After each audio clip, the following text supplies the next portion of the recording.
Olá, tudo bom? Sobre o trabalho da disciplina de introdução a operações unitárias, eu vou estar apresentando falando um pouco das operações unitárias, o processamento e tais que foram pedidos pela professora para a gente estar podendo estar apresentando, fazendo essa apresentação, esse trabalho.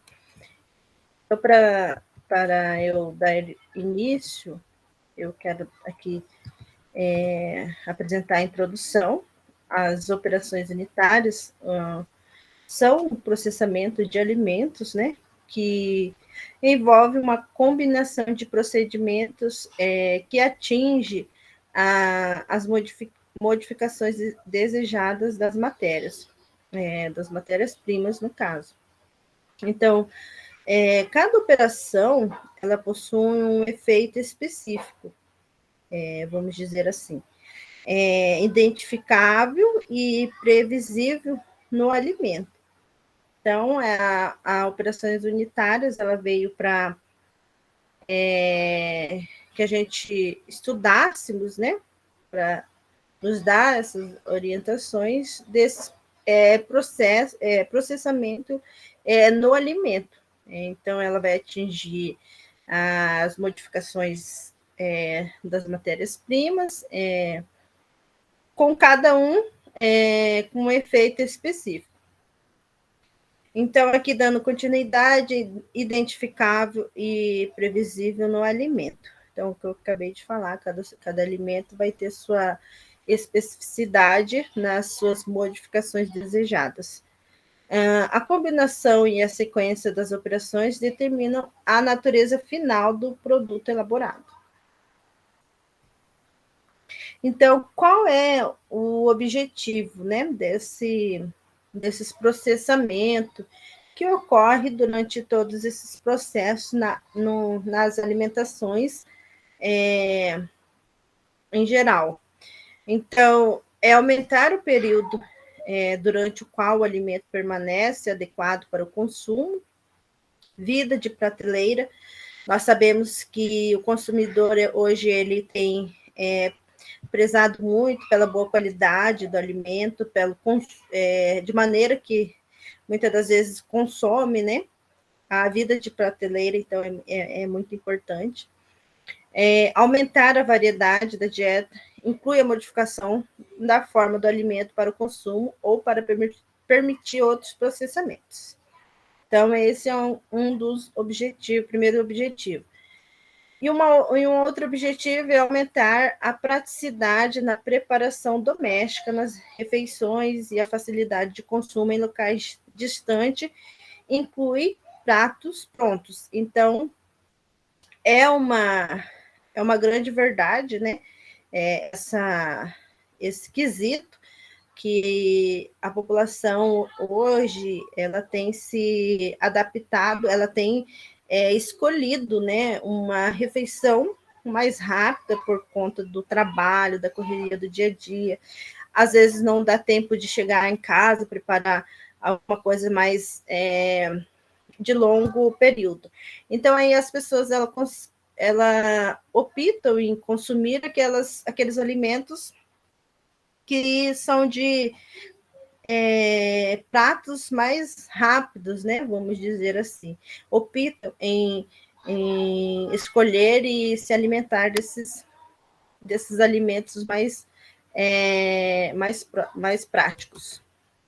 Então, aqui nas definições, eu coloquei sobre a definição do alimento e o alimentos processado e a matéria-prima industrial. Então, nas definições do alimento, de acordo com o Código Nacional de Saúde, Decreto-Lei 986/1969, o alimento ela é toda substância ou mistura de uma substância no estado sólido, líquido e pastoso ou qualquer outro adequado, que objetiva fornecer ao organismo humano os elementos normais ao seu processo nutricional. Então, nós definimos aqui a definição do alimento. Então, os alimentos processados, que seria, né? É todo material alimentício devidamente acondicionado, que possui uma vida útil acima do natural, vamos dizer assim, do estado natural do alimento. Então, ele já passa por um processo físico, químico, para ele assim, ter uma vida útil ali, para até que o consumidor consiga consumir no determinado tempo. Sendo utilizado para isso métodos físico-químico e físico-químico, é o que eu falei anteriormente, né? Então, aí a gente vai usar nos alimentos processados esses métodos físico-químicos para que a gente consiga preservar a vida útil do alimento. Então, matéria-prima industrial é toda substância de origem animal, vegetal, mineral, em estado bruto, que para ser utilizada como alimento precisa sofrer um tratamento ou transformação de natureza química, física ou biológica. Falando então um pouco mais sobre a matéria-prima industrial, faltou um L, mas tudo bem. Matéria-prima é toda substância de origem animal, como vimos já anteriormente, vegetal ou mineral. Esse estado bruto, que para ser utilizado como alimento, precisa sofrer um tratamento ou transformação. Então, essas transformações, ela vai ter 3 tipos, né? Que é perecíveis, semi-perecíveis, não perecíveis. Então, a classificação dessas matérias no alimento. Então, aqui falando um pouco sobre a operação de mistura. Aqui nós temos a mistura, é uma operação unitária fundamental no processamento nas indústrias de alimento e bebidas. Na mistura se efetua a combinação uniforme de vários componentes de uma formulação de um determinado produto. Aqui na imagem, na figura, a gente tem, né, uma figura, um modelo para fazer a operação dessa mistura. Então, aí tem o motor, redutor de velocidade, onde se localiza, né, a superfície líquida. Então, essa é a imagem de uma operação de mistura. Então, qual é o principal objetivo da operação unitária misturada, né?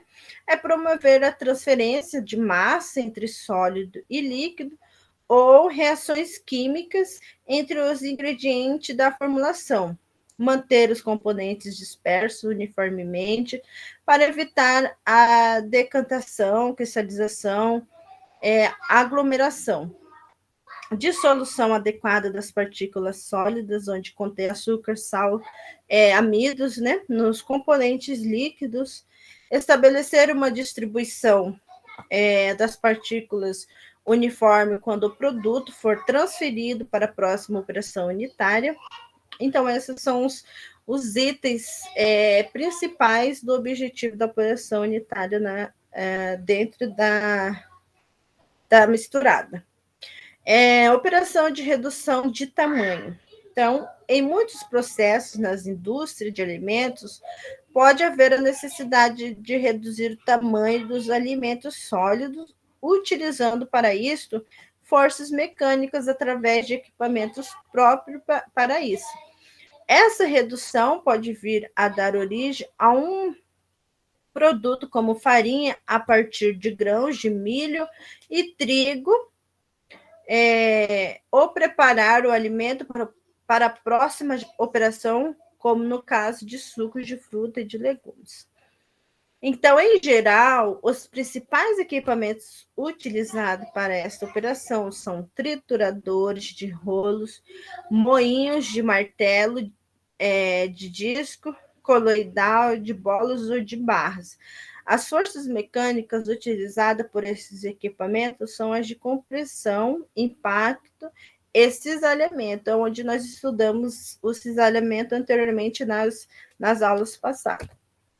Então, essa operação de redução de tamanho, nós temos aqui 2 figuras, onde tem a figura 1 e a figura 2, que está mostrando os alimentos semilíquidos e os alimentos sólidos, que pode ser utilizados. Então, nos alimentos semilíquidos, as operações de redução são emulsificação e homogeneização. Então, aqui nós temos a entrada da mistura, né?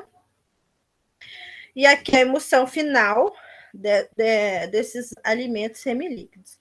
Na segunda parte, os alimentos sólidos, né?